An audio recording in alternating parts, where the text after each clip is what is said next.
समाधान।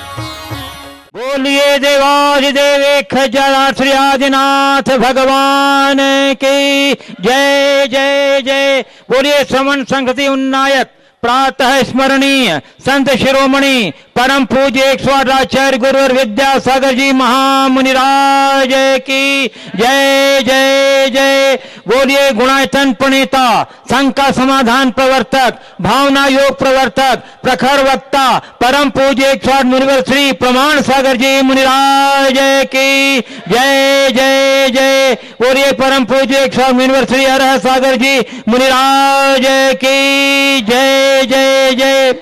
प्रिय बंधुओं, पारस चैनल, जिनवाणी चैनल एवं प्रामाणिक ऐप के माध्यम से प्रसारित होने वाले शंका समाधान के इस कार्यक्रम से जुड़े देश एवं विदेश के सभी दर्शकों का, श्रद्धालुओं का, शंका समाधान कार्यक्रम में सभी श्रद्धालु जो उपस्थित हैं यहाँ, उन सबों का मैं आप सबों का हार्दिक हार्दिक अभिनंदन करता हूँ।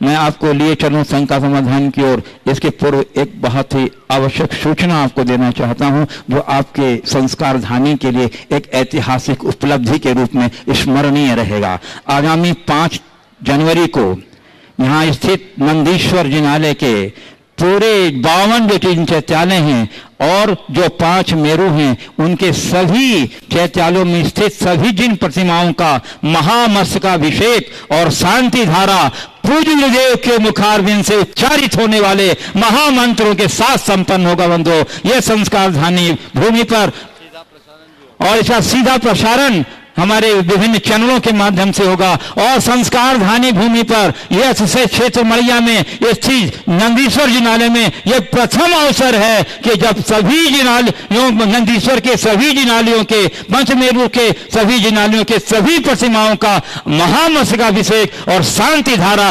प्रसन्न होने जा रहा है। यह शुरुआत है ऐतिहासिक उपलब्धि की, और आगे गुरु के प्रवास में क्या क्या उपलब्धियां होंगी, आप मन और उत्साह और उमंग इसी प्रकार बनाते रहिए। और इसके लिए बंधुओं, बहुत हमारी कमेटी बड़ी उदार है।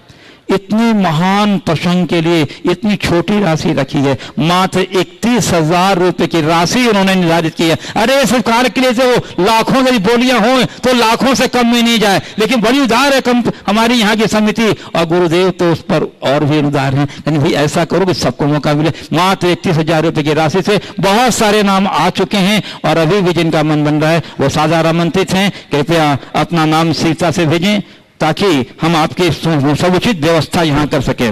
हाँ बंधुओं, अत्यंत प्रसन्नता है कि आज हमारे बीच आचार्य गुरुवर के आशीर्वाद से के आशीर्वाद से भारतवर्षीय प्रशासनिक शिक्षण संस्थान के यहाँ वे महानुभाव उपस्थित हैं जो इस संस्थान से शिक्षण प्राप्त करके प्रशासनिक सेवा में जिन्होंने अपनी सहभागिता दे रहे हैं, यहाँ जबलपुर में हैं और कुछ जबलपुर के बाहर से भी हैं। ये हम लोगों के लिए बहुत गौरव की बात है, और खासकर प्रशिक्षण संस्थान के लिए तो और भी गौरव की बात है कि यहाँ से निकले हुए लोग आज उच्च पदों पर कार्यरत हैं। मैं उनके नामों की घोषणा कर रहा हूँ। उसके पूर्व मैं चाहता हूँ कि आप लोग सभी अपने स्थान पर खड़े होकर गुरुदेव के चरणों में नतमस्तक होकर उनके आशीर्वाद ग्रहण करने।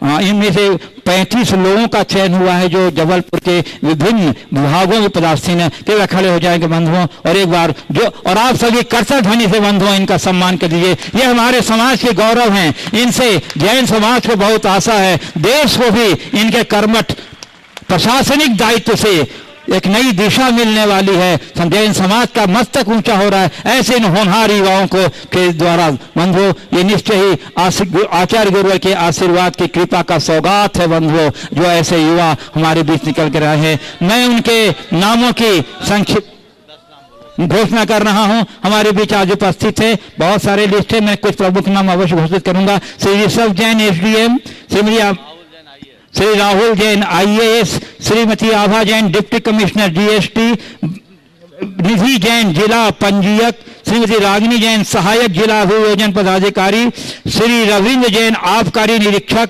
आकाश जैन वाणिज्य कर निरीक्षक, पीके जैन सहायक जिला आबकारी अधिकारी, अतुल जैन सहायक कोषालय अधिकारी, डॉक्टर यतीश जैन जनपद पंचायत पाटन, डॉक्टर ज्योति जैन प्राध्यापक home science college, professor Deepika Jain प्राध्यापक शांति कॉलेज पन उमरिया, नेहा जैन नायब तहसीलदार, सुरभि जैन नायब तहसीलदार, राकेश सिंघई साइंटिस्ट SFRI, शुभांशु जैन सहायक संचालक उद्योग, जिनेन जैन आबकारी निरीक्षक, कमलेश जैन पटवारी, आरती जैन पटवारी, प्रमोद संघी आकाशवाणी, विनोद जैन जिला न्यायालय, सचिन जैन सुरक्षा अधिकारी नगर निगम, विनीत जैन सहायक प्रोग्राम JDA और ऋषभ जैन डिस्ट्रिक्ट जज विजिलेंस उच्च न्यायालय, ये सभी यहाँ पर उपस्थित हैं। और 38 प्रदीप एडवोकेट हैं, प्रशांत जैन है, लोकेश जैन, राजकुमार तगलवा है, ये सभी यहाँ उपस्थित हैं। एक बार पुनः जोरदार कर से ध्वनि संबोधन कर लीजिए बंधु। और आज इस शंका समाधान के कार्यक्रम का, जिज्ञासाओं के समाधान का कार्यक्रम इन्हीं हमारे चयनित जो पदाधिकारी, हमारे जो समाज के होनहार युवा हैं, जिन पर समाज का भविष्य है और हमारे देश को बहुत आशा है इनसे, उनको आमंत्रित कर रहा हूँ जिज्ञासा के लिए। सर्वप्रथम श्री शैलेश जैन, सिविल कॉन्ट्रैक्टर, सदस्य संस्थान मार्गदर्शक मंडल। मूल ऋषि के चरणों में बारंबार नमोस्तु। मेरा प्रश्न है कि गृहस्थ और सांसारिक जीवन में रहते हुए जो बहुत करीबी संबंध होते हैं, जिनसे आत्मीयता होती है, वो बंध का भी कारण बनते हैं। तो इन संबंधों को कैसे जिया जाए कि ये बंध और पाप का कारण ना बने, बल्कि उत्थान और पुण्य का कारण बने। नमस्ते। मेरी भावना की 2 पंक्तियों को चरितार्थ कर लो। फैले प्रेम परस्पर जग में, मोह दूर ही रहा करे, सारी समस्या हल हो जाएगी। ठीक है ना, चलिए। नमस्ते। चलिए दूसरे क्रम में अमिताभ भारती, शासकीय पैनल अधिवक्ता, मध्य प्रदेश उच्च न्यायालय। उसके बाद तैयार रहेंगे रागिनी जैन, ADPO जबलपुर। मुनिवर के चरणों में सादर नमोस्तु। महाराज जी, अभी संस्थान में सबने तैयारी की, 18 बच्चे जो हैं प्री में सिलेक्ट हुए, लेकिन जितने सिलेक्ट हुए उसमें से करीब 20 बच्चे हैं जो 1 नंबर से रह गए। सवाल ये है कि बच्चे जो साथ में तैयारी की, एक रूम पार्टनर तो सिलेक्ट हो गया, दूसरा सिलेक्ट नहीं हो पाया, साथ में रहे, साथ में पूरी तैयारी की, हरदम दिन रात 24 घंटे साथ में थे, तो उसमें कहीं ना कहीं उनको निराशा आई कि 1 नंबर के कारण क्या मेरा भाग्य इतना प्रबल था, या भाग्य के कारण हमारा जो है कर्म कम पड़ गया, भाग्य हावी हो गया कर्म पे। ऐसी स्थिति में कर्म और भाग्य के संदर्भ में बच्चों को मार्गदर्शन करने की। देखिए, सबसे पहली बात तो मैं उन सबसे कहूँगा जो ऐसी प्रतियोगी परीक्षाओं में किसी वजह से विफल होते हैं, वे अपने मन को बिल्कुल भी मायूस न होने दें। वे ये न सोचें कि मेरा चयन 1 नंबर से रुक गया, वे ये सोचें कि बस 1 नंबर की कसर रह गई, अगली बार दम लगाएंगे और पार हो जाएंगे। उस ऊंचाई को छूना भी कोई साधारण बात थोड़ी है। अरे, इस तरह की प्रतियोगी परीक्षाओं में भाग लेने के पहले ही सोचना चाहिए, और किसी को अपना पार्टनर मत समझना, उसे अपना प्रतिद्वंदी समझना इस प्रतियोगिता के लिए, क्यों प्रतियोगी है, हर कोई एक दूसरे का है ना। तो चूंकि ये परीक्षा नहीं, एक ऐसी परीक्षा है जिसमें परीक्षा के साथ प्रतियोगिता भी है, तो अपनी तैयारी पूरी होनी चाहिए। सर्वश्रेष्ठ पाने के लिए अपना सर्वश्रेष्ठ अर्पित करना चाहिए। आप उत्कृष्टतम लगाइए, आज नहीं कल सफल होंगे, ये बात सत्य है। लाखों भाग लेते हैं, चयन कितने का होता है? हाँ, 200 300। MPPSC में कितने हैं? 400। 2 लाख लोग बैठते हैं, तो 2 लाख में 400 हैं, तो बाकी तो समझ लो 1,99,600 को तो बाहर जाना ही है, ये तो पहले से तय है। तो हमें कोशिश करना है कि 400 नहीं, टॉप 100 में अपना स्थान बनाए। रागिनी जैन, बात होने तो पूरी, ये इनमें बहुतों का भविष्य जुड़ा है, इसलिए पूर्ण उमंग उत्साह के साथ आप अपनी सहभागिता दें, समझ गए? और यदि कदाचित सफलता न मिले तो अपने वरिष्ठों से मिलो। आपके बीच भी बहुत से हैं जो इसी संस्थान से कई बार प्री मेंस भी दिए, इंटरव्यू भी दिया है, उनका सिलेक्शन नहीं हुआ, पर आज आपको पढ़ाने वालों में वो शामिल हैं ना। तो हमेशा हमारी दृष्टि खुले द्वार की ओर होना चाहिए, बंद दरवाजे की तरफ नहीं। और एक बात सदैव ध्यान रखना, 99 दरवाजे बंद होते हैं तो 100वां द्वार जरूर खुलता है। इसलिए ये बात मैं उन विद्यार्थियों के लिए कह रहा हूं, उन प्रतिभागियों के लिए कह रहा हूं जो लगातार परिश्रम करने के बाद भी वांछित परिणाम नहीं पा पाते, तो जिनके मन में हताशा है, हताश मत हो। तुममें प्रतिभा है। प्रतिभावान व्यक्ति को एक अदद नौकरी का मोहताज होने की जरूरत नहीं है। वो जहां खड़ा होगा वहां वो अपनी व्यवस्था बना लेगा। समझ गए? हाँ, लेकिन अभी तुम्हारा जो प्रथम लक्ष्य है, उस लक्ष्य के लिए अपने आप को पूरी तरह से समर्पित कर देने की जरूरत है। पूरे मनोयोग से जुड़ने की जरूरत है। अगर आप जुड़ जाएंगे तो निश्चित उसके अच्छे परिणाम आएंगे। रागिनी जैन एडीपीओ जबलपुर, उसके उनके साथ में श्री ऋषभ जैन एसडीएम रहेंगे। पूज्य गुरुवर के चरणों में बारंबार नमस्तु। हे गुरुवर, मेरी जिज्ञासा है कि वह महिलाएं जो अपनी पारिवारिक सामाजिक दायित्व को निभाते हुए कामकाजी महिलाएं हैं, उन्हें ऐसी किन बातों का ध्यान रखना चाहिए या ऐसे किन मूल्यों को धारण करना चाहिए जिससे वे अपने धर्म, परिवार, समाज एवं कार्य क्षेत्र में सामंजस्य स्थापित कर सकें, अपने जीवन को गरिमामय एवं सार्थक कर सकें। एक वाक्य में जवाब दे रहा हूं, जब तक वो अपने कार्यालयीन क्षेत्र में हो, दफ्तर में हो, तब तक उन्हें एक कामकाजी महिला बनना चाहिए। वहां से बाहर निकलते ही एक गृहिणी, एक माँ, एक बहू और एक पत्नी का रूप धारण कर लेना चाहिए। यदि इतना कर लेंगे तो कहीं कठिनाई नहीं होगी। लेकिन अगर ऑफिस का तमगा घर तक आ जाएगा तो मामला गड़बड़ हो जाएगा। और ये बात मैं केवल महिलाओं के लिए कह रहा हूं, ऐसी बात नहीं है, पुरुषों के लिए भी कह रहा हूं। तुम बाहर जो कुछ हो,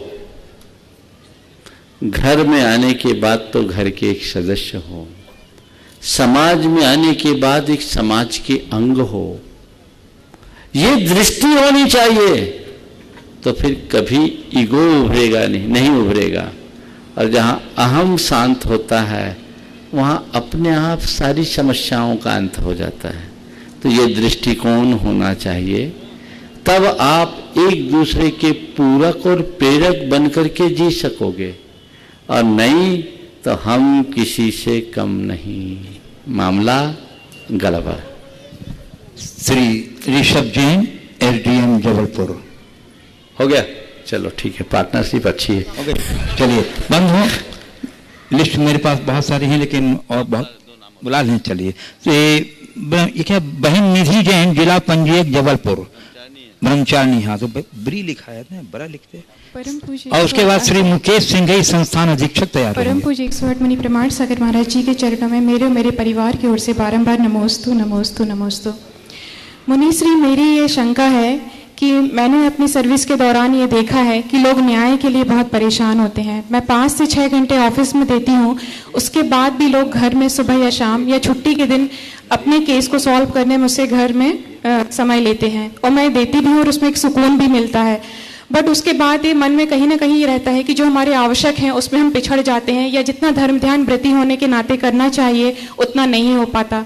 क्योंकि एक जो व्रती सोसाइटी है वो ये हमसे एक्सपेक्ट करती है कि हमें ज़्यादा इस फील्ड में आना चाहिए, पर जब हम लोगों की परेशानी देखते हैं तो मुझे लगता है कि जो लोग 10-10, 20-20 सालों से एक केस के लिए परेशान हो रहे हैं, तो शायद हम अपना 10-15 मिनट या आधा घंटा दें तो उनकी समस्या का समाधान हो सकता है। ऐसे में मुझे क्या करना चाहिए? इसका बड़ा सरल समाधान है। जितनी देर दफ्तर में रहते हो ना, काम करने की फ्रीक्वेंसी बढ़ा दो तो 10 साल का काम 1 साल में भी होना शुरू हो जाएगा। नमस्ते। कोशिश करनी चाहिए। खड़े रहें 1 मिनट। दफ्तर का काम दफ्तर तक सीमित रखें। चूंकि आप एक वरिष्ठ अधिकारी हो तो पूरे दफ्तर के बाबुओं पर आपका नियंत्रण तो है, उनको थोड़ा चुस्त करो और ये तय करके जाओ कि आज इतनी फाइल निपटा के ही निकलना है और दफ्तर तक पूरा एक सख्त प्रशासक बनकर दफ्तर में अपना काम करो और बाहर आकर एक विशुद्ध व्रती बन जाओ, अपना जीवन धन्य हो जाए। श्री मुकेश सिंघई संस्थान के अधीक्षक। दो महाराज श्री के चरणों में बारंबार नमोस्तु नमोस्तु नमोस्तु। महाराज श्री कहते हैं दान को परिभाषित किया गया है कि बिना प्रतिफल के जो दिया जाए वो उत्तम दान होता है। और जब महाराज जी हम धार्मिक आयोजनों में विभिन्न पदों को ग्रहण कर दान राशि के माध्यम से पद को ग्रहण करते हैं तो उस समय हमें उस पद को ग्रहण करने के बाद धार्मिक क्रियाओं का जो पुण्य मिलता है उस पुण्य के अलावा क्या दान का पुण्य भी पृथक से मिलता है या केवल धार्मिक क्रिया का ही पुण्य मिलता है? आपके पूछने का आशय ये है कि किसी धार्मिक संस्था में राशि देकर उसका सदस्य बनने के बाद, जैसे दूसरे शब्दों में कहें ट्रस्टी बनने के बाद हमें उसका क्या पुण्य मिलेगा, ये है ना। देखो, मूलतः जो भी पुण्य है वो दान का पुण्य है। ये तो एक व्यवस्था है कि किसी तरीके से आपका लाभांश उसमें जुड़े, आपकी भावना उससे जुड़े और बहुत सारे लोग उससे संबद्ध हो जाए। तो इस भाव से अगर आप दान देते हैं तो आपने दान दिया, आपको पुण्य मिला। अब समाज ने आपको दायित्व दिया, आपने स्वीकार लिया, तो दायित्व पाने के बाद यदि आपने दोहरा काम किया तो दोहरा पुण्य मिला। और हाँ, पद लेके दायित्व को नहीं निभाओगे तो थोड़ा पाप भी हिस्से में आएगा, ऐसे मत भूलना। इसलिए 2 तरह की व्यवस्थाएं होती है संस्थाओं में। एक जिनकी सक्रिय भागीदारी होती है और दूसरे वे जिनकी सामान्य सी सदस्यता होती है। सक्रिय भागीदारी उन्हीं को लेनी चाहिए और उन्हें ही देनी चाहिए जो उस संस्था के लिए पूरी तरह समर्पित होकर समय देने के लिए प्रतिबद्ध हों। और जिनके पास डे टू डे रूटीन में काम करने की अनुकूलता ना हो, वे वक्त के हिसाब से खड़े रहना चाहिए और खड़े रह करके उनको अपना सहयोग करना चाहिए। लाभ दोनों को मिलने वाला है, समझ गए। चलिए। राहुल जैन आईएएस, जो इसी प्रशिक्षण संस्थान से प्रशिक्षण लेकर के आईएएस में चयनित हुए और अभी उच्च पद पर पदस्थापित हैं और संस्थान मार्गदर्शक के मंडल के रूप में भी यहाँ मंडल में अपनी सहभागिता रखते हैं। यद्यपि गुरुदेव इन्हें यहाँ आज उपस्थित होना था, परंतु कुछ प्रशासनिक कार्यक्रम की वजह से वो नहीं आ सके, परंतु एक प्रश्न के माध्यम से वो अपनी उपस्थिति दर्ज कराना चाहते हैं। गुरुदेव, तो मैं आपके मस्जिद से उनका प्रश्न रखता हूँ। प्रशासनिक सेवा परीक्षा में प्रत्येक वर्ष नए नए प्रयोग होते हैं, नए तरीकों से प्रश्न पत्र आते हैं। ऐसे में संस्थान ट्रस्ट के पदाधिकारियों को भी अध्यापन एवं संचालन में नित्य परिवर्तन समय के साथ करना होगा। ट्रस्ट में नए लोगों को भी शामिल करना होगा। आपका इस संबंध में मार्गदर्शन कि छात्रों को परीक्षा एवं साक्षात्कार में अद्यतन रहकर सफलता किस प्रकार मिल सकती है? देखिए, सबसे बड़ी बात तो ये राहुल आपके जबलपुर का है और ये जबलपुर के लिए बहुत गौरव का विषय है जो आज संस्कृति और पर्यटन मंत्रालय का सचिव है, सचिव के पद पर है, वरिष्ठ आईएएस है और एक अच्छा श्रावक है। बहुत अच्छा सुझाव उन्होंने दिया है प्रशासनिक प्रशिक्षण संस्थान की व्यवस्थाओं को लेकर। बात बिल्कुल सही है, हमें अद्यतन तो होना ही चाहिए। अगर हम अप टू डेट नहीं रहेंगे, अपडेट नहीं रहेंगे तो हम पिछड़ जाएंगे। समय के अनुरूप हमें परिवर्तन करना चाहिए। शासन की नीतियों में भी बहुत बड़ा परिवर्तन आता रहता है, आया भी है। तो उसके अनुरूप हम ऐसी व्यवस्था बनाएं कि यहाँ से चयनित होने वाले सभी छात्र छात्राएं अपने अंतिम मुकाम तक पहुँच सके। मैं पूरे प्रशासनिक प्रशिक्षण संस्थान के सभी जिम्मेदार पदाधिकारियों को, दिख रहे हैं सब यहाँ आज उपस्थित भी हैं, ये कहूँगा, आपके यहाँ के बहुत सारे बच्चे प्री निकालते हैं और उसके बाद दूसरी संस्थाओं में जाते हैं तो पूरा श्रेय आपको न मिलकर उनको मिल जाता है। तो इस कमी को आपको दूर करना है। आप ऐसा कीजिए, ऐसी व्यवस्था दीजिए कि आपकी संस्था में रहने वाला विद्यार्थी, प्रतिभागी चयन होने तक आपकी संस्था में तो रहे ही, चयनित हो जाने के बाद भी आपकी संस्था से संबद्ध बना रहे। उनको जोड़िए। अब इसे अपडेट करना होगा। बहुत सारे प्रतिभावान लोग आज उच्च पदों में पदस्थापित हैं, उनको अपने साथ जोड़िए, उनके अनुभवों का लाभ लीजिए, क्योंकि उन सब बच्चों का मन इस संस्थान से जुड़ा है। और ये गुरुदेव की दूरदर्शित सोच की अभिव्यक्ति भारतवर्ष में पहला प्रशासनिक प्रशिक्षण संस्थान जैन समाज का है। बाकी जितने हैं वो तो बाद में खुले। ये 1993 से संचालित संस्थान, 92 से संचालित संस्थान, आज 29 साल हो गए। तो ऐसे संस्थान को और अच्छा रूप देना चाहिए। यहाँ अग्रवाल जी भी बैठे हैं और राजेंद्र मम्मा भी हैं, पूरी कमेटी के सारे पदाधिकारी हैं। बैठ कर के विचार विमर्श करो और इसे एक नया स्वरूप प्रदान करो।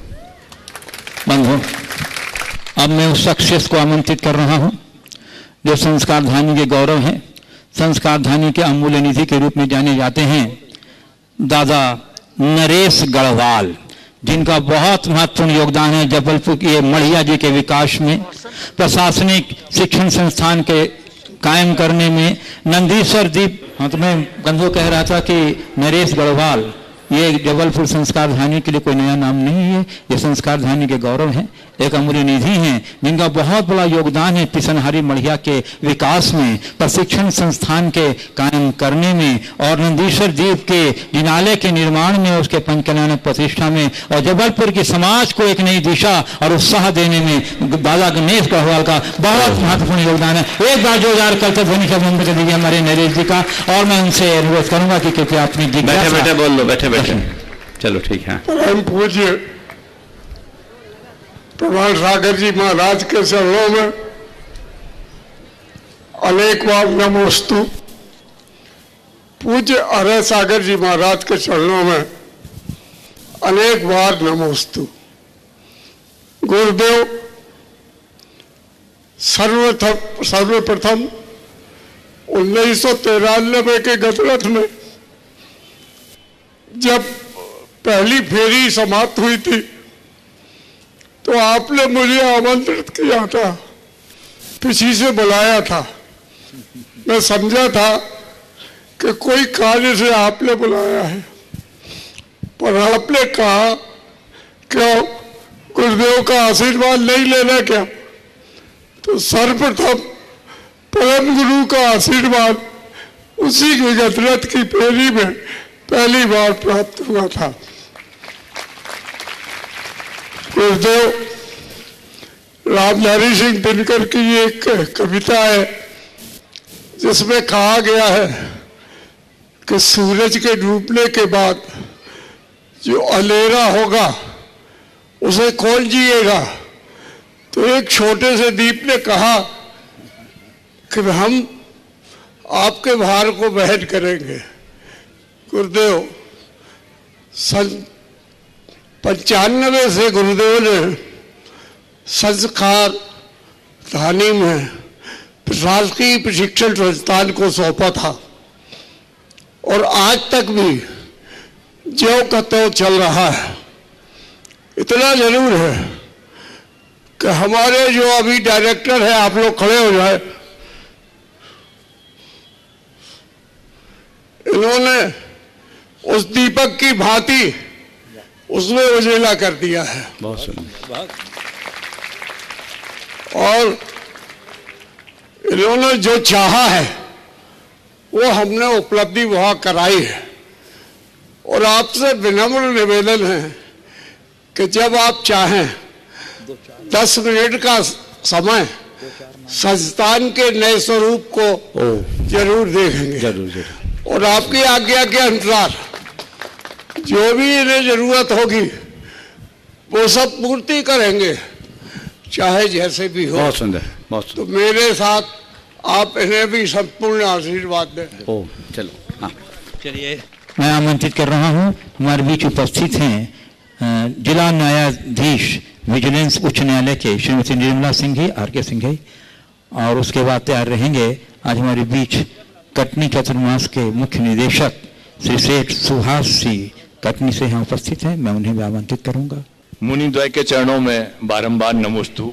देवशास्त्र गुरु को नमन करते हुए आचार्य श्री, मैं एक छोटी सी शंका रखना चाहता हूं कि पंच परमेष्ठी में आचार्य, उपाध्याय और सर्व साधु, हमको ऐसा वंदना करने के लिए कहा गया है, लेकिन हम देखते हैं कि आचार्य भगवान के दर्शन हो जाते हैं, साधु मुनि भगवान के दर्शन हो जाते हैं, लेकिन उपाध्याय परमेष्ठी के दर्शन बहुत दुर्लभ हैं, बहुत कम नाम सुनने में आते हैं। देखो, हमारे आज शास्त्रों में ऐसी व्यवस्था है कि जो आचार्य होते हैं ना, वो 3 in 1 होते हैं। वे आचार्य तो होते ही हैं, उपाध्याय भी होते हैं और साधु भी होते हैं। जी, समझ गए? चूंकि वो आचार्य हैं, संघ का सग्र अनुग्रह करते हैं, शिष्यों का धारण पोषण करते हैं, इसलिए वे आचार्य हैं।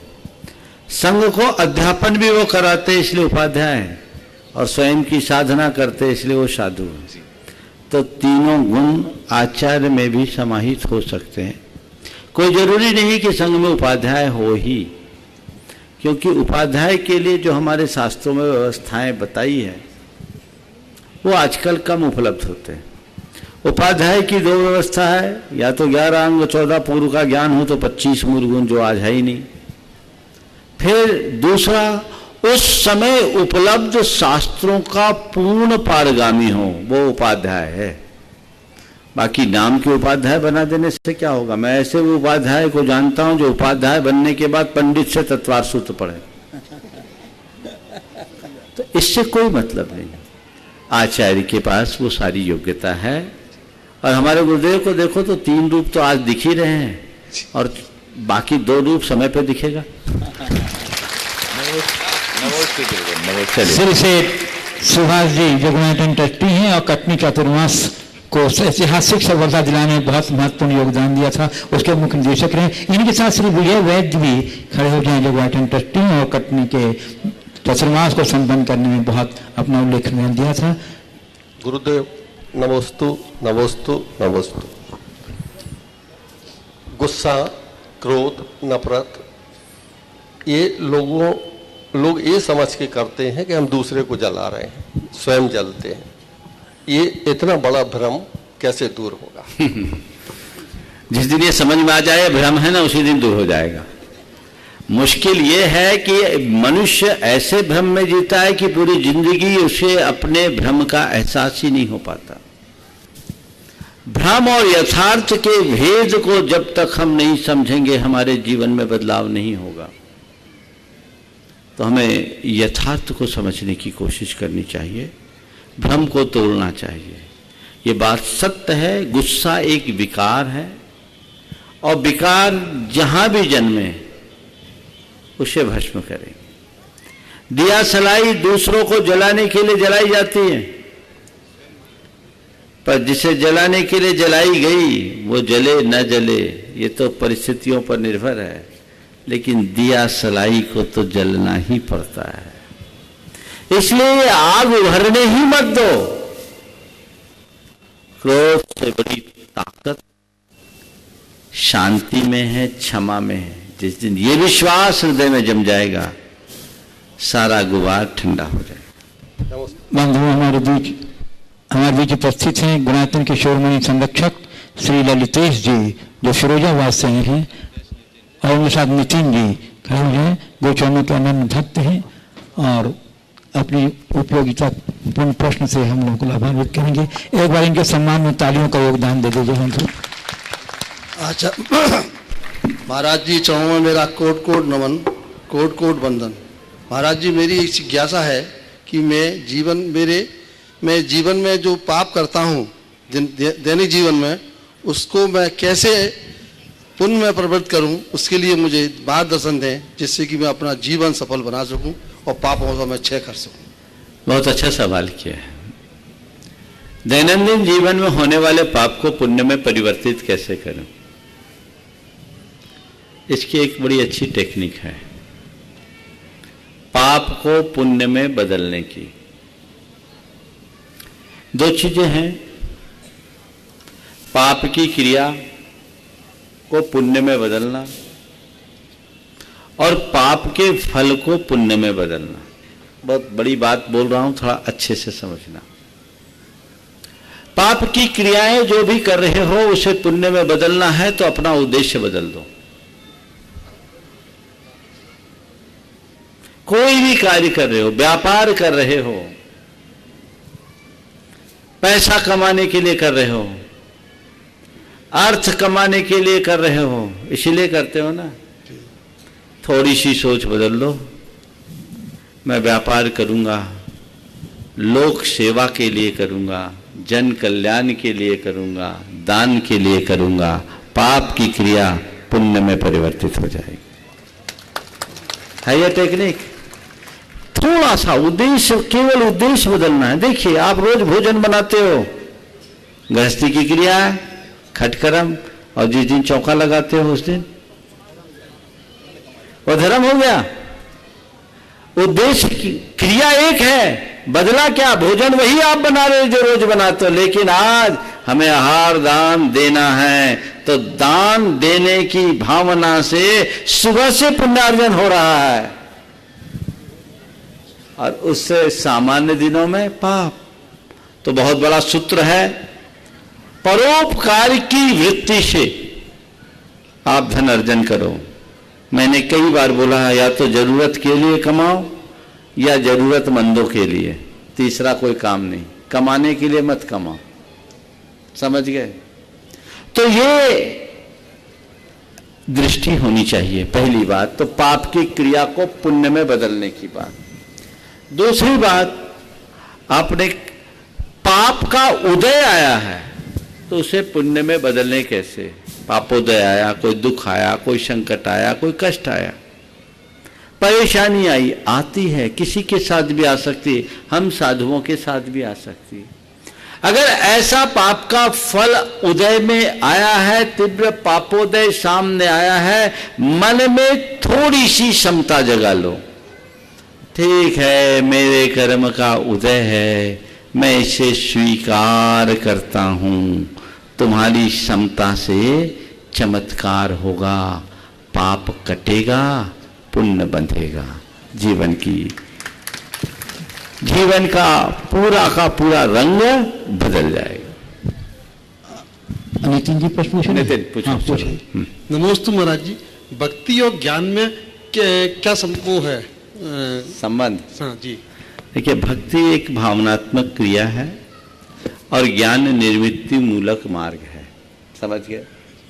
जहाँ ज्ञान होगा वहाँ भक्ति नहीं होगी, भक्ति के साथ भावना होगी। ज्ञान में साधना है, भक्ति में आराधना। हो गया। मैं जो अपने मुखातिब होता हूँ त्यागी व्यक्तियों की ओर और सर्वप्रथम नामांकित कर रहा हूँ वर्णी दिगंबर जैन गुरुकुल के बाल ब्रह्मचारी या त्रिलोक जी को, जो अपने प्रभावी शंकाओं का समाधान कर ज्ञान का अमृत बांट रहे हैं। सम्यक ज्ञान प्रमाण जगत में प्रेमाण सागर बांट रहे हैं।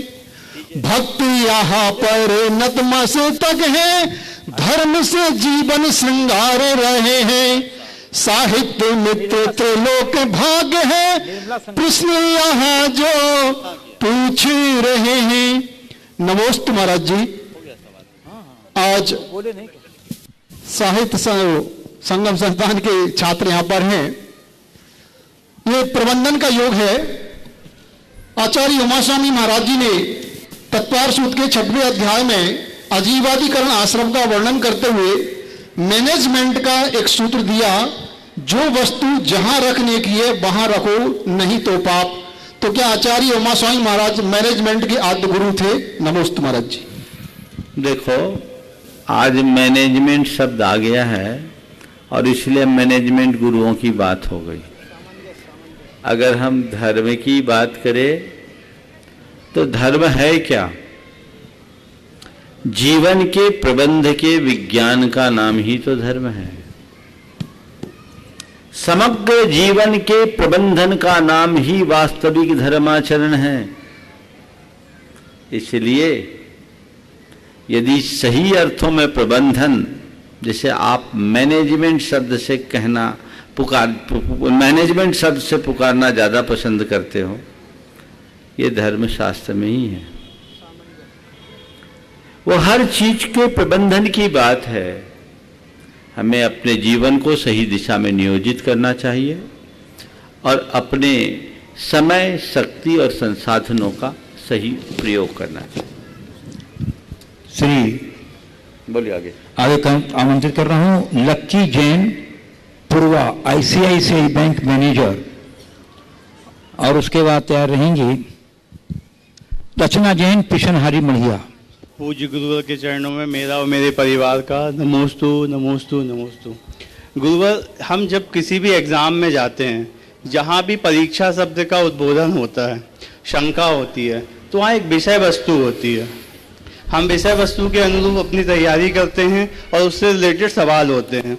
लेकिन ये शंका समाधान का मंच एक ऐसा मंच है जहाँ पे कोई विषय वस्तु नहीं है, जहाँ पे कुछ फिक्स नहीं है कि हम कौन से सवाल कौन सा आदमी कब पूछ सकता है। जो ये प्रतिभा आपके अंदर है, ये बहुमुखी प्रतिभा, ये हम अपने अंदर कैसे विकसित करें, और ये प्रतिभा जो है ये देव प्रधान है, ये प्रत्न प्रधान है। कृपया प्रकाश डालें। क्या बोला? ये प्रतिभा है, प्रत्न प्रधान है या देव प्रधान है? प्रयत्न प्रधान है कि देव प्रधान है? प्रयत्न या देव। देखो, प्रतिभा तो सबके अंदर है, केवल उद्घाटित करने की जरूरत है। ये तो बहुत छोटी सी बात है। हमारे, तुम्हारे, सबके भीतर तो केवल ज्ञान है। ये तो बहुत स्वल्प ज्ञान है। इसको लेकर के इतना क्या सोचते हो? उस कैवल्य की ज्योति को उद्घाटित करने की क्षमता तुम्हारे अंदर है। दृष्टि जगाओ। समझ गए? तुम्हारे प्रश्न के उत्तर में कुछ पंक्तियां सुना देता हूं, बहुत पुरानी। प्रकाश पर अंधेरे की परतें जमी थी, भीतर रोशनी की बहुत कमी थी। प्रकाश पर अंधेरे की परतें जमी थी, भीतर रोशनी की बहुत कमी थी। दिमाग ने हर संभव कोशिश किया, सुबह से शाम तक तलाशता रह दिया। दिमाग ने हर संभव कोशिश किया, सुबह से शाम तक तलाशता रह दिया। जहां भी जैसी मिली रोशनी, दिमाग ने उसे भीतर आने का दिया नियंत्रण। जहां भी जैसी भी मिली रोशनी, दिमाग ने उसे भीतर आने का दिया निमंत्रण। तभी खिलखिलाकर व्यंग से हंसने लगी किरण। जहां भी जैसी भी मिली रोशनी, दिमाग ने उसे भीतर आने का दिया निमंत्रण। तभी खिलखिलाकर व्यंग से हंसने लगी किरण। इस जैसा एक और दिया। फिर से बोलता हूं, कुछ पंक्तियां मिस हो रही है। प्रकाश पर अंधेरे की परतें जमी थी, भीतर रोशनी की बहुत कमी थी। प्रकाश पर अंधेरे की परतें जमी थी, भीतर रोशनी की कमी थी, बहुत कमी थी। दिमाग ने हर संभव कोशिश किया, सुबह से शाम तक तलाशता रह दिया। एक दिन एक कांतिमान दिया मुस्काया, मन को सम्मोहित करता नजर आया।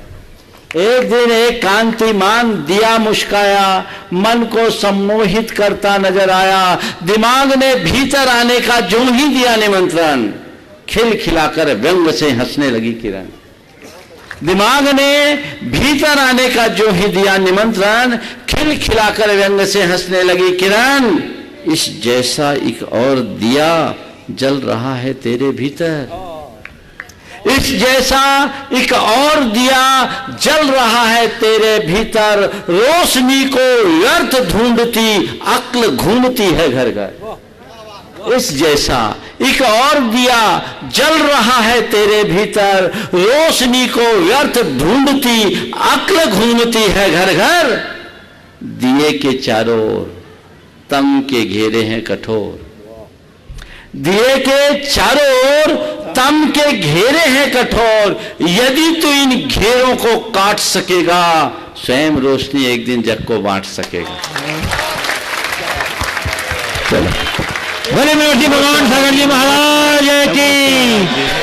हो गया। नमोस्तु महाराज श्री, नमोस्तु महाराज श्री। अगला। महाराज श्री, नारियों के तरफ से नारी जीवन में संघर्ष भी है और आकुलता भी है पुरुषों की अपेक्षा। कौन से कर्म के उदय से ऐसा है कि हम ऐसा क्या करें कि अब नारी पर्याय ना मिले? नारी संघर्ष भी है, आकुलता भी है पुरुषों की अपेक्षा। पर मैं तो कहता हूं नारी नर से भारी, एक नहीं दो दो मात्रा है जारी। है ना? नर में 2 है, नारी में 4 है ना ऐसा। इसलिए मैं इस सोच से सहमत नहीं कि नारी में संघर्ष है या नारी में आकुलता। अगर देखा जाए, हो सकता है पुरुष लोग थोड़े नाराज हो जाएंगे, लेकिन जितने भी अच्छाइयों के गुण है ना, वह सब नारियों में है। अच्छाई खुद नारी है ना। देखो, क्षमा, समता, करुणा, धृति, दया, हाँ, सहिष्णुता, सरलता, ममता, ये क्या है? सहनशीलता, ये क्या है? नारियों में। क्रोध, बैर, दर्प, दंभ, वैमनस, विद्वेष, ये किसमें है? पुरुषों में। समझ गए? तो नारियों को चाहिए कि इन सबको झेलो। नमोस्तु गुरु ये जी, प्रकृति सुलभ है, तब न संतुलन बनेगा। समझ गए? चलिए। विदेशी महिला सिंह नीलू जैन जबलपुर, उसके बाद तैयार रहेंगी श्री शशि रमेश चंद जैन गोल्डी मैचिंग जबलपुर। नमोस्तु महाराज जी, नमोस्तु महाराज जी, नमोस्तु महाराज जी। महाराज जी, मेरा प्रश्न यह है, लाखों करोड़ों रुपया दान करने के बाद भी जो आह्लाद आत्मा में नहीं होता, उससे अनंत गुना आह्लाद एक ग्रास पात्र के हाथ में रखने पर होता है। ऐसे कौन से शक्तिश पात्र में है जिसके कारण ये तत्कालीन अनंत गुण विशुद्धि बढ़ जाती है? नमोस्तु महाराज जी। मुझे अनुभव नहीं, हमें तो लेने का अनुभव है, देने वाले जाने, है ना। मैंने तो विशेष दिया नहीं है, तो जो देते हैं सवाल उन्हीं से पूछो। लेकिन महाराज जी, एक बात बोलता हूं, आगम कहता है, गह कर्म नाप निचितम कर्म विमाष्टि खलु ग्रह विमुक्ता नाम अतिथि नाम प्रति पूजा रुधिर मलम धावते बारी। घर गृहस्थी के दिन भर के खटकर्मों से संचित पाप सत्पात्र को दान देने से वैसे धुल जाते हैं जैसे रक्त की धार को पानी धो देता है। ये किसके वचन है? ये परम तार्किक चूड़ामणि आचार्य समंत भद्र महाराज के वचन है। समझ गए? तो उनको उन वचनों के अनुसार चलना चाहिए, पर ऐसा सोच के चौके में भीड़ मत लगाना। अभी समय नहीं अलग है, अनुमोदना का समय। किसका समय है? अनुमोदना का। एक कह रहे थे महाराज इतने दिन तो अनुमोदना कर रहे थे, अब आप आ गए तब भी अनुमोदना ही करनी पड़ेगी। तो अभी तो अनुमोदना ही है, जब लेने वाली पात्रता झगड़ा लो तो झगड़ा ही खत्म हो जाएगा। चलिए। शशि रमेश चंद जैन गोल्डी मैचिंग जबलपुर, उन्हीं के साथ खड़ी हो जाएंगी सुनीता अरविंद कुमार जैन राजा जबलपुर। और उसके बाद तैयार रहेंगी संगीता जैन पूर्वा जबलपुर। मुनिश्री दय मुनिश्री के चरणों में बारंबार नमोस्त। हे मुनिश्री, पहले कुरीतियां अज्ञान के कारण होती थी, अब कुरीतियां ज्ञान के कारण हो रही हैं, ऐसा क्यों? जिसे आप ज्ञान मान रहे वो भी अज्ञान है। लबादा ज्ञान का है पर छिपा ज्ञान है। पुरानी कुरीतियों की अपेक्षा आज की कुरीतियां देखो, जो फटा जीन्स पहनने की कौन सी कुरीति? ये फटीचरों की तो लाइन लग रही है, अब पढ़े लिखे महंगे दामों में दे रहे। बताओ, अब ये फैशन हमें समझ में नहीं आता, ये कहते हैं बुद्धिजीवी। अब बुद्धिजीवी कि फटीचर वही जाने, हम क्या करें। चलिए श्री संगीता जैन पूर्वा जबलपुर, उसके बाद तैयार रहेंगे बाल ब्रह्मचारी श्री नरेश भैया जी मरनी दिगंबर जैन गुरुकुल के। महाराज श्री के चरणों में त्रिवार नमोस्तु नमोस्तु नमोस्तु महाराज श्री। महाराज श्री, मेरी शंका यह है कि परसों जब प्रतिभा स्थली में आपके प्रवचन हुए थे और जिस जगह पर आप विराजमान थे, जिस सिंहासन पर, उसके ऊपर त्रिपाल लगा हुआ था और त्रिपाल में बहुत सारा पानी भरा हुआ था और जब तक आप वहां विराजमान थे तो वो त्रिपाल फटा नहीं, उसका पानी गिरा नहीं, और जैसे ही आप वहां से उठे हैं वो तुरंत वो त्रिपाल फटा और पानी पूरा नीचे भर गया। तो महाराज श्री, मेरी शंका यह है कि क्या वह अतिशय था, और अगर अतिशय था तो ऐसे अतिशय आज के इस युग में हो सकते हैं? मैं आपसे सवाल करता हूँ, त्रिपाल किसके लिए लगाया गया था? रोकने के लिए। किसके लिए लगाया गया था? महाराज श्री, छाया करने के लिए। कि आप किस पर छाया करने के लिए? गुरुदेव बोलो। आप पर। तो जब तक महाराज थे तब तक छाया, महाराज ही नहीं है, उसका काम हो गया, काम खत्म। काम अब उसमें क्या छेगा, उसने अपनी ड्यूटी पूरी कर दी, काम खत्म, चलो। शिव प्रसिद्ध प्रतिष्ठाचार्य बाल ब्रह्मचारी नरेश भैया जी बरनी दिगंबर जैन गुरुकुल के। केवल चिंतामणि पार्श्वनाथ भगवान की। अभी जयकारा जोर से नहीं आया है और पुनः मैं एक बार जिन लोगों के नाम यहाँ पर आए हुए हैं, नंदीश्वर दीप महामस्तकाभिषेक, पंचमेरु का महामस्तकाभिषेक और शांति धारा, दोनों एक साथ एक ही परिवार के व्यक्तियों को ये मिलेगा। प्रथम नाम आया है श्री अरविंद जैन राजा भैया जबलपुर गुणायतन ट्रस्टी मंत्री, श्री राकेश चौधरी प्रधानमंत्री पिसनहारी मलिया, श्री राजेंद्र कुमार जी अध्यक्ष पिसनहारी तीर्थ, श्री संजय कुमार जी अरिहंत उपाध्यक्ष पिसनहारी तीर्थ, श्री सुनील कुमार जैन मैनेजिंग ट्रस्टी पिसनहारी तीर्थ, श्री राय चंद्र कुमार जैन, श्री सुभाष चंद्र अग्रवाल कॉलोनी, श्री रमेश चंद्र सजल कुमार गोल्डी मैचिंग, श्री केसी जैन संजीवनी नगर, श्री इंजीनियर सुनील कुमार सिंघई सौरभ कुमार सिवनी वाले, श्री निधि जैन जिला पंजीयक जबलपुर, श्री विनोद कुमार अरविंद कुमार निशांत कुमार धनवंतरी नगर, श्री विनीत कुमार जैन ट्रस्टी पिसनहारी, श्री कल्पना दीदी बबली दीदी पिसनहारी, श्री संतोष कुमार सपन जैन दीदी गारमेंट, श्री नितिन जैन नितिन साड़ी जबलपुर, श्री दिनेश जैन कक्का जी और कमलेश कक्का जबलपुर, श्री कोमल चंद राजेंद्र कुमार श्रीकांत जैन सांगा वाली बीटी तराहा, श्री अनिल कुमार रोहित कुमार जैन लाल बिल्डिंग, श्री दिलीप कुमार जैन अधौरा वर्धमान पापड़, श्री मयूर जैन महेंद्र जैन आधारताल जबलपुर, श्री सुबोध करमेता पिसनहारी मड़िया ट्रस्ट, श्री सुरेश चंद जी पप्पू आकांक्षा गारमेंट, सवाई सिंघई धन्य कुमार पीयूष कुमार जैन लखनादौन, सिंघई राजेश कुमार जैन, श्री सिंघई परम सुख खूबचंद पंपवाले, श्री एसके जैन विपुल जैन अतुल जैन आनंदपुर, श्री पूरन चंद राजेंद्र कुमार जैन, श्री दादा नरेश कुमार जी अनुराग कुमार गढ़वाल परिवार, श्री एसके जैन कानपुर, विपुल अतुल जैन जिनकी ऑनलाइन आया हुआ है, सवाई सिंघई धन, श्री राजकुमार जैन जयपुर मार्बल, इन सभी के नाम यहाँ पर आए हुए हैं। और भी जिन भी महानुभावों को अपने नाम ट्रस्टियों के पास तक पहुंचाना है वो यथाशीघ्र पहुंचा दें। मात्र 31,000 रुपए की राशि, मात्र 31,000 रुपए की राशि उनको ही प्रथम अभिषेक आदि परिवार वालों को और शांति धारा करने वालों को भी। एक नाम सिंधई सरस कुमार जैन ग्वारी घाट, जो कि पार्श्वनाथ दिगंबर जैन मंदिर ग्वारी घाट मंदिर के अध्यक्ष हैं, ये नाम आए हुए हैं। चलिए देखिए, ये बहुत अच्छा सुयोग है कि नंदीश्वर द्वीप के 52 जिनालियों का और पंचमेरु का एक साथ महामस्तकाभिषेक करने का सुयोग 9 वर्ष के प्रारंभिक बेला में आप सबको मिल रहा है। निश्चित ऐसे मौके किसी से छूटने नहीं चाहिए। ये तो प्रथम अभिषेक और शांति धारा वालों के नाम है, लेकिन एक भी हाथ छूटना नहीं चाहिए। हर व्यक्ति को अपने जीवन को कृतार्थ करने का यह अपूर्व अवसर प्रकट हुआ है। आप सब इसका लाभ लें।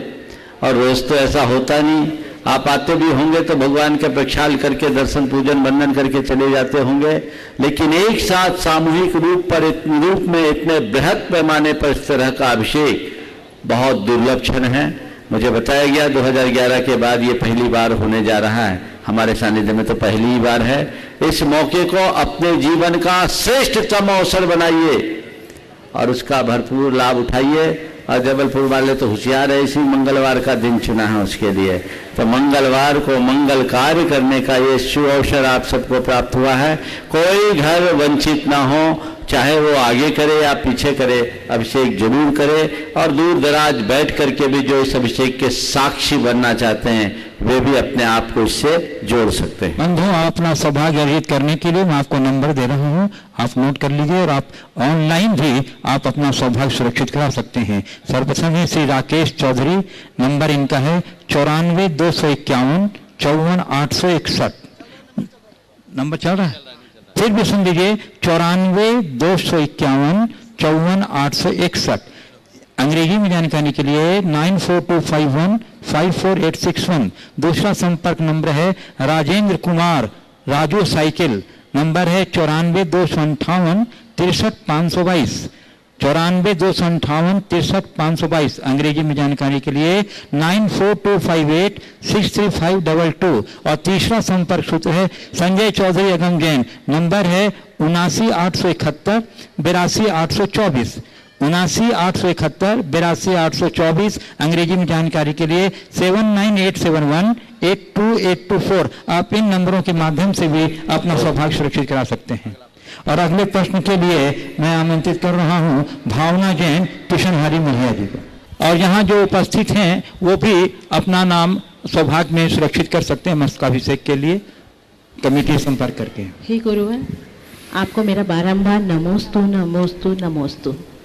हे महाराज जी, मेरा आपसे ये प्रश्न है कि यदि हमने किसी तीर्थ क्षेत्र में एक बड़ी राशि दान की और दान करने की 3, 4, 5 वर्षों तक वहाँ पर कोई कार्य नहीं हो रहा, फिर उसके बाद जिस चीज़ के लिए दान किया वो निर्माण कार्य स्थगित हो गया, तो हमें क्या ये अधिकार है कि हम अपनी उस राशि के बारे में पता करें, या फिर हमें कोई दोष लगेगा तो हमें इस पर ध्यान नहीं देना चाहिए? देखिए, किसी भी तीर्थ क्षेत्र या किसी भी धार्मिक कार्य के लिए आपने यदि किसी मद में दान दिया है तो सबसे पहली जिम्मेदारी उन आयोजकों की है कि आपकी राशि का उसी मद में प्रयोग करें।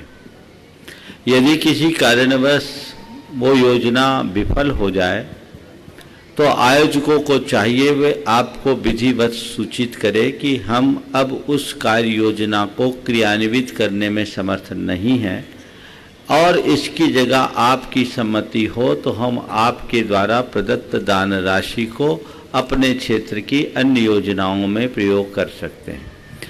दातार की मंशा अगर हो, सम्मति हो, तब आयोजक उस दान राशि को दूसरी जगह उपयोग करे, अन्यथा उन्हें अपनी ओर से रिफंड करने का निवेदन कर दे। ये तो आयोजकों की तरफ से। आपने दान राशि बोली और काम आपका शुरू नहीं हुआ, अब आपको अभी पैसा देना है, क्या करें? तो आपकी तरफ से आयोजकों के पास एक पत्र जाना चाहिए कि हमने अमुक अमुक तारीख को अमुक मद में ये राशि न्योछावर की थी, आप उसकी क्या प्रगति है मुझे अद्यतन सूचना दें। उसके बाद यदि सूचना आती है अनुकूल तो आप राशि दें, और नहीं आए तो आप उनको लिखें कि आपके यहाँ कार्य योजना को आगे नहीं बढ़ाया गया, इसलिए हमें लगता है कि आपकी रुचि या अनुकूलता इसमें नहीं है, अतः हम इस दान राशि को कहीं अन्यत्र भेज सकते हैं, और सूचना देकर आप दूसरे क्षेत्र में राशि दे दें। साथ में एक नोट लिखें कि यदि आपकी योजना पुनः मूर्त रूप ले तो आप हमें सूचना देना, हमारी अनुकूलता होने पर हम इसमें जरूर योगदान देंगे, और उनकी योजना हो जाए तो आपकी सामर्थ्य हो तो तब ये काम हो सकेगा, इसमें किसी प्रकार का पाप नहीं होगा। इस प्रकार आज के इस सत्र को परम पूज्य गुरुदेव के चरणों में नमन अर्पित करते हुए यहीं पर विराम। बोलिए परम पूज्य आचार्य गुरुवर श्री विद्यासागर जी महाराज। बोलिए परम पूज्य मूर्ति प्रमाण सागर जी महाराज की।